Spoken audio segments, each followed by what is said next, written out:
Did you know that being left-handed was once a secret weapon that changed the course of history? It sounds like something out of a movie, but it's a real story from thousands of years ago. A story of a nation in crisis and an unlikely hero who stepped up when all hope seemed lost. This is the incredible tale of Ehud, the left-handed judge who saved Israel. For 18 long years, the Israelites suffered under the oppressive rule of Eglon, the king of Moab. The Bible describes Eglon as a very fat man, and his rule was heavy, crushing the spirit of the people. They were forced to pay him tribute, a constant reminder of their subjugation. Year after year, they cried out to God for a deliverer, someone to free them from this tyranny. And God answered, but not in the way anyone expected. He chose a man named Ehud, from the tribe of Benjamin. And what was so special about Ehud? He was left-handed. Now, in ancient times, being left-handed was unusual, often seen as a weakness or an imperfection. The tribe of Benjamin was actually known for its skilled left-handed slingers, but in a world dominated by right-handed warriors, a left-handed man could be easily underestimated. This, however, was about to become Ehud's greatest advantage. Ehud was chosen to lead the delegation that delivered Israel's tribute to King Eglon. This was his chance. He had a plan, a daring and dangerous one. Before setting out for his meeting with the king, Ehud crafted a special weapon, a double-edged dagger about 1.5 feet long. This wasn't a standard military sword. It was small enough to be concealed. And this is where his left-handedness became the key to his entire strategy. A typical right-handed person would strap a sword to their left thigh for a quick draw. Guards would know this. They would pat down a person's left side, searching for hidden weapons. But he had, being left-handed, strapped his dagger to his right thigh, under his clothes. It was a brilliant move, a simple reversal that no one would think to check. He was hiding his weapon in plain sight.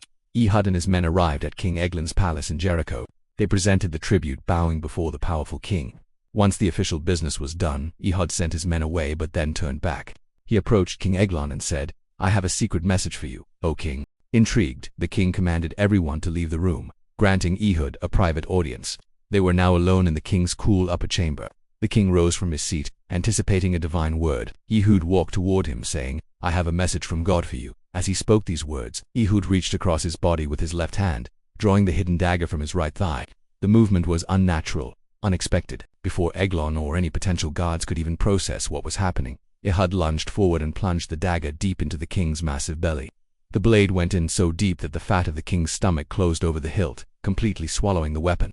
King Eglon was so large that the dagger disappeared inside him. The attack was swift, silent, and brutal. The king collapsed, dead, without a sound. Now came the second part of Ehud's genius plan, the escape. He didn't panic. He calmly walked over to the doors of the upper chamber, locked them from the inside, and then escaped through a less guarded route, likely a latrine or a window in the back. He made his getaway completely unnoticed.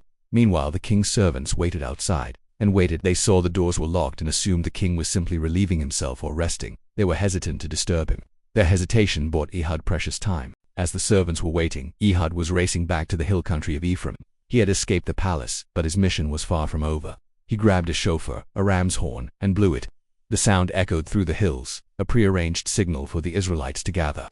When the people came running, Ehud declared, "Follow me, for the Lord has delivered your enemies, the Moabites, into your hands."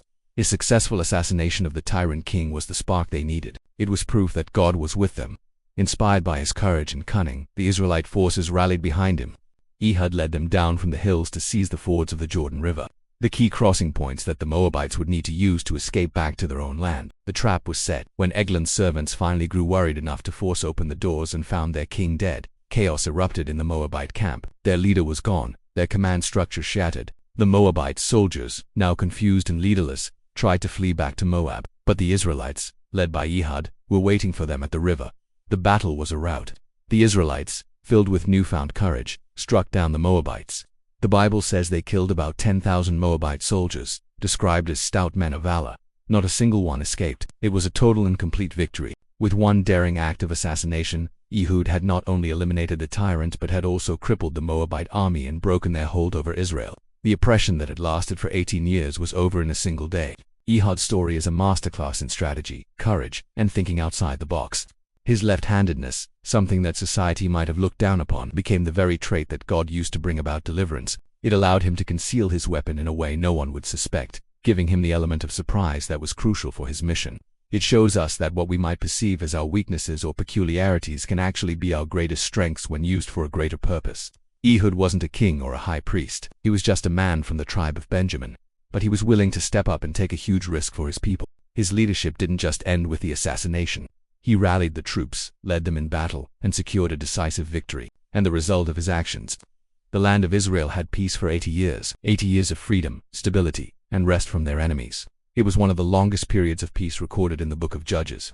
The story of Ehud versus Eglon is more than just an ancient war story. It's an epic showdown that reminds us that heroes come in all shapes and sizes, and sometimes from the most unexpected places. It highlights how divine intervention often works through human courage and ingenuity. Ehud's daring plan wasn't just about brute force, it was about intelligence, deception, and using his unique qualities to his advantage. He saw an opportunity where others saw only despair, and he had the bravery to seize it. This incredible tale teaches us to never underestimate anyone, including ourselves. The very things that make you different might be the keys to your own victories.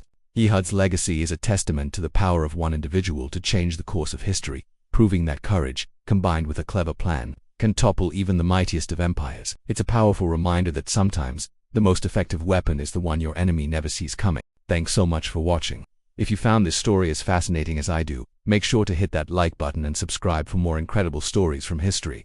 Let me know in the comments what you think was the most brilliant part of Ehud's plan. See you in the next video, and God bless.